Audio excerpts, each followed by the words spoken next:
Hey everyone, this is Paula. So we're back with Patricia to talk about what happens in this particular scenario.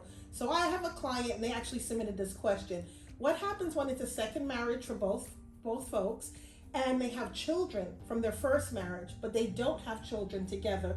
And in my particular client's case, they said they don't intend to have any more children. So what happens when that person passes away? What happens to their kids and regarding the property? So that's my next question for you. That's a great question, Paula. This is actually a very common question with second marriages being so prevalent in our society now. When a married couple takes title, they take title as tenants by the entireties, which means both parties owns the property 100%. However, the rub happens when one of the parties passes away. I can only imagine. Without estate planning, the surviving spouse will inherit that property by operation of law. They'll own the property 100%.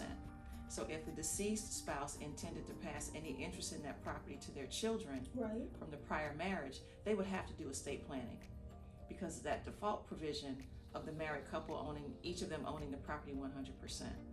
Now, would you highly recommend that before they go into purchasing a new home, they make those decisions before? That's something that the couple should talk about for sure. Okay. What they want to have happen to that home.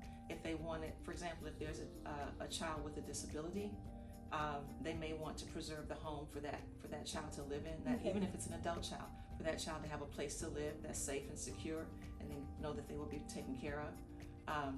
If the children are out of state, they can use that home as a vacation home. Again, that would take some estate planning. Trusts are an option there.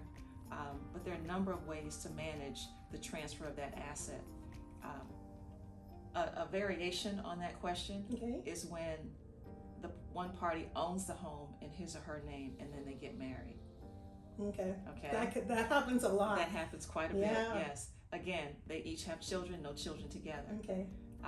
Without anything happening, no estate planning, the surviving spouse has what's called a life estate in that property. And that's guaranteed under the Florida Constitution. So with nothing happening, the deceased spouse, the spouse who owned the home, can't give the house to their children. The surviving spouse would have a life estate. After that spouse passed away, then the children could inherit that property. But again, that takes some discussion, that takes some planning. So I hope you guys listen closely to it, because again, I have several of my friends who I know who are divorced and remarried. This is such an important topic, and I really hope you guys take the time to think about this. So while you're planning the wedding, these are great discussions to have. I'm just throwing it out there. So if you're a wedding planner and you're watching this video, call Patricia, because when I tell you this is probably the #1 challenge I can see anyone facing, definitely by far. Do not do it on your own. Get someone who knows the law, because you so need an attorney to guide you through the process. So again, thank you to Patricia from Estate Law to Go. She is tagged in the post. Her number, all of her information is in there.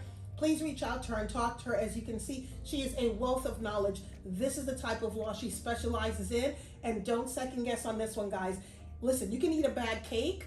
You don't want to go into a second bad marriage and have this happen. I'm just saying. Take care, guys. I can't wait to show you episode 3.